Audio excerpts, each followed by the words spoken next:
Miss Mamie Singleton, I want to thank you so much for joining me today here in this wonderful hangar in Lakeville. Well, thank you for having me here. As we've been talking over the last several weeks, and we met at the Tuskegee Airmen traveling exhibit, the Rise Above exhibit. And as I was thinking about it, I was pondering a few moments of just you walking down this sidewalk as Lee was interviewing and talking with other people, and I just asked you if you'd be interested in being interviewed. And that kind of began my process of becoming more acquainted with you and your program and the Tuskegee Airmen, the whole Rise Above. And it's just been a wonderful opportunity for me to meet you. I think that when I look at and dig into your program, it just fascinates me even more. And so in this segment, I would ask you to, we're going to ask some questions about your program again and kind of where it's going. Dr. Jeff Johnson was a instructor for your program. A lot of people are aware of your program. I think that in the community, police the community and different things it's done. So tell me about what gave you this start? What little spark ignited? Well, as you mentioned, my background was in law enforcement. Yes.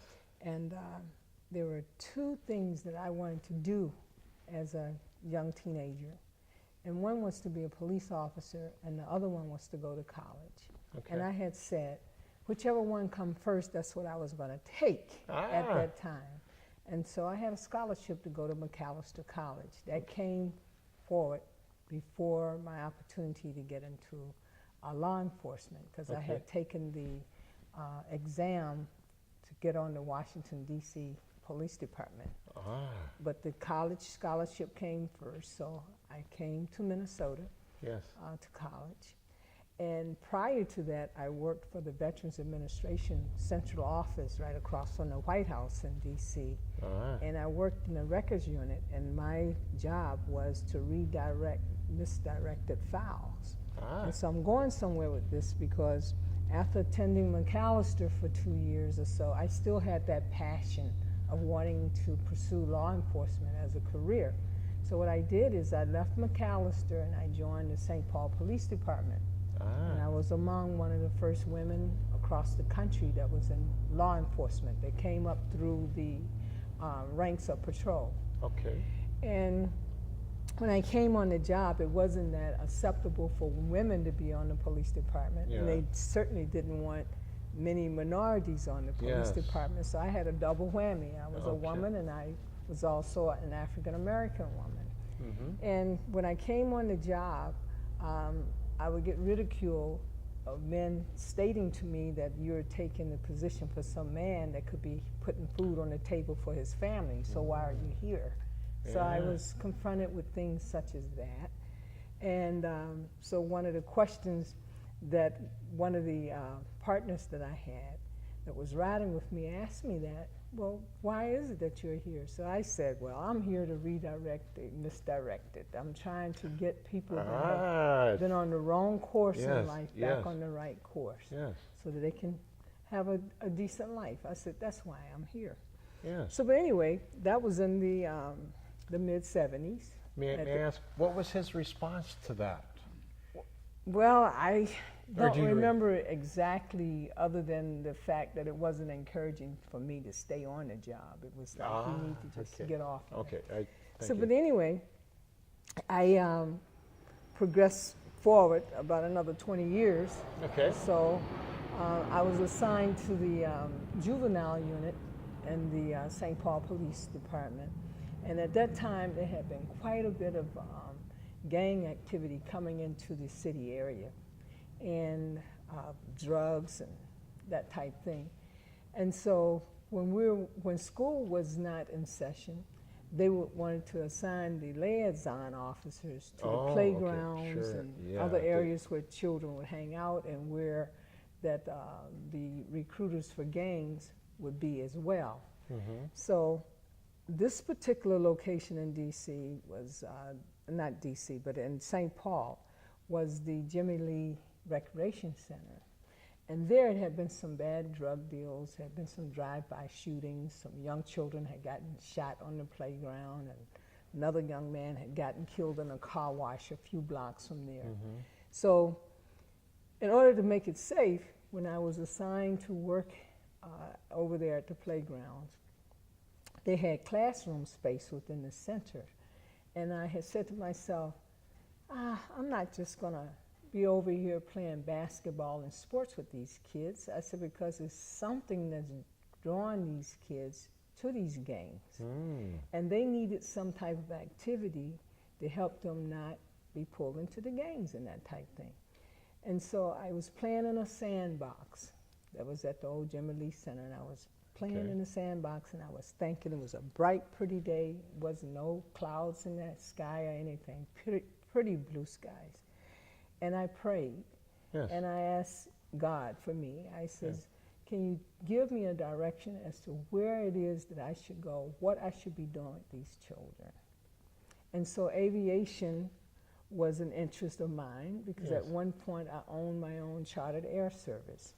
I also had wanted to learn how to fly and that type thing. So he says, aviation, have a class right here, you know, at this center. At the center? So I went and I talked to the director of the center, and I asked him, I said, we're assigned to just hang around here and play sports with these kids just to try to ward off the bad things that are happening in the neighborhood. I says, but I just can't see myself playing balls and just shooting hoop. I said, that's not helping those children to grow. And I said, there's something that we need to do to invest in these children so they can have a brighter future. So I says, well, let me run a aviation program here out of the Jimmy Lee Center. And so it was also a police athletic leagues that at that time, there was a chief of police at that time was a William Finney. So a lot of people didn't care for him much in some of the things that he was trying to implement. So people had ways of trying to boycott what he wanted to do, you know, not to get his plans afloat. And one of those things was a police athletic league. And the officer said, there's no way I'm going to run around and chase all these criminals up here, is what they were thinking, for 10 hours in this hot sun, and then come back on my own time and spend time with these kids in this neighborhood. We're just not going to do it. So forget about the chief of police athletic leagues. We're not going to be a part of that. And so there was some monies that the Department of Public Safety had given to the police athletic leagues. If they didn't use that money within a certain amount of time, then that money was going to go back to the state, and they wouldn't be eligible for grants anymore. So I put together a proposal, and I took it to the chief, and I asked him, I said, we're going to need some kind of money to fund this. Can this be a part of the PAL, and maybe we can use some of those funds to fund this proposal?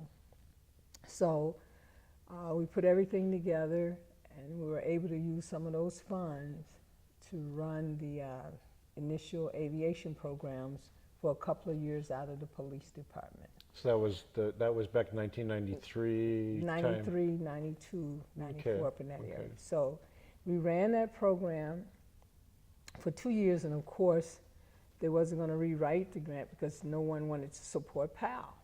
So rather than to see my program just flop, I then turned it into a 501c3, which is now the Youth Initiative Mentoring Academies. Which the Aviation Academy is a subsidiary to that mother program. And that's how we had the birthing of the aviation program. And my reason for starting it was that I wanted the young people to have something that they could make applicable to skills that they had, to build on their skills. I know one of the criteria that they use to build future prisons is the third grade reading scores. Really? Third grade reading scores. What does that tell us? So that tells us that people are thinking when these children are 7 and 8 years old, making a prediction on their reading skills as to what future prisons they're going to build to put these kids in. And I said, now this doesn't make sense.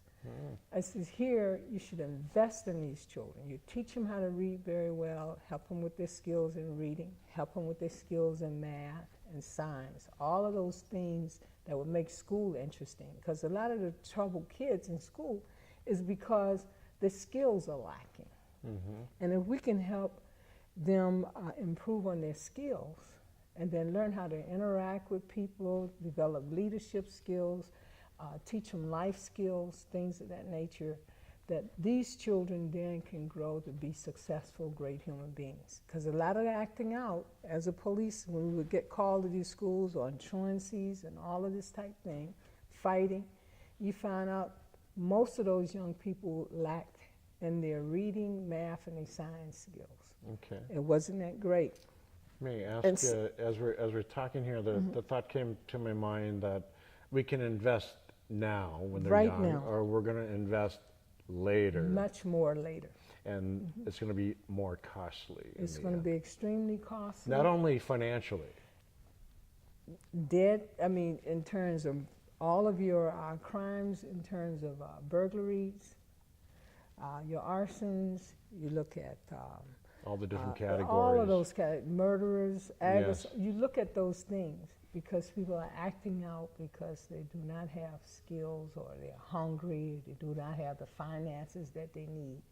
If you can take the time to invest on the child as they're growing, especially in those formative years, and helping those families during the formative years, when they turn 7 or 8 years old, those kids pretty well much got an idea of what they want Yes. to do. And we need to grab them and capture them and really, really, really brush them up on their skills, because once they can see how to connect the dots of the importance of the education that they learn, how it's applicable in their life, how it can be used in their life, then they're more apt to try to build their self, build their skills, build their character, so they can be great human beings. And As they're becoming that, so when you look at all these elements, the programs and catching the children when they're young, and your program, you did not want to see it go away, but you could see that the benefit of your program for this young, starting them young to age 17, teenagers and beyond. So you wanted to keep that going. I wanted to keep it going, and then also I knew, and looking at my life, the way that I was trained and way that I was raised, a lot of us, when we get to college or go and apply for a job in our adult life, that's when you begin to brush up on your skills. Well, how am I going to sit and perform in an oral interview? You know, that time is late. If you can have a child practicing this at 7, 8, 9, 10 years old, when they go for a college interview, jobs interview, all these things, they've already practiced this. They already Yes. understand what it's all about, and their performance will be much better. Yes. See, I had to just learn this as I was going. Yes. And I said to myself, I'm not going to have people around me just flying by the seat of their pants. I'm going to mentor, I'm going to teach them now so they can have the same opportunities as the next person. It doesn't matter the gender, it doesn't matter the race, it doesn't matter their culture or anything. As long as you give them those skills, then the sky's the limit. Just as they're using the 6 principles of the Tuskegee Airmen.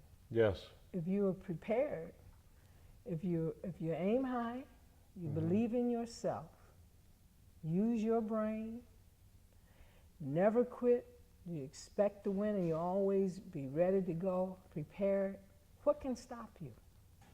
Nobody can stop you. And so I figured that the responsibility is on me with the gift and the vision that God had given me to give that to someone else, to make applicable the Holy Scriptures for me. Okay. Okay? That the strong must bear the infirmities of the weak. If there's a young person, or anyone, even an older person, if they're lacking in some skill or some way, then you just step in there and you to help them to improve. You Yes. mentor them to be the best that they can be. And it shouldn't matter to me what your race is, what your culture, none of that. to give them the skills, and they have the same opportunity as the next person to make it. Now, we have our at-risk children that are thrown away out here. Essentially, nobody want to be bothered. It's a very selfish world. But if we don't take the time to be bothered now, we're going to be bothered later, because somebody's going to break in your house. You know, somebody's going to hit your parent in the head or whomever and take what you have, because they want to have the same things. But if you give them the skills, educate them, mentor them, show them that love, they have the same opportunities that you have. So And tell I me, saw- you saw this back in 1993, and you've had a number, what was the number, 500 or some I more? say about 500 graduates over the years. Over the years graduated. since then. It's now 2014, and we just met a few weeks ago, actually, I think almost a month. And it's given me a lot to think about, even as you're speaking now, and the person that you are, and what you've given to the community, and the support that you've given to these the kids, even the adults, and the challenges. But there's an element here that I really would like to kind of bring out a little bit, is the Tuskegee Airmen. And we've spoken about this, and as we're talking today, could you address or let people know, our viewers know, how the connection with the World War II Tuskegee Airmen, the whole social discrimination, race issues that they experienced back there, now? How is that played out now in the Rise Above? Well, the principles that they live by, as I Yes. stated, you have your goals, you aim high Yes. to achieve different things in life. You set your goals, the bar really high for yourself. And then you have to believe in yourself, that those goals, those things that you're setting, that they are attainable.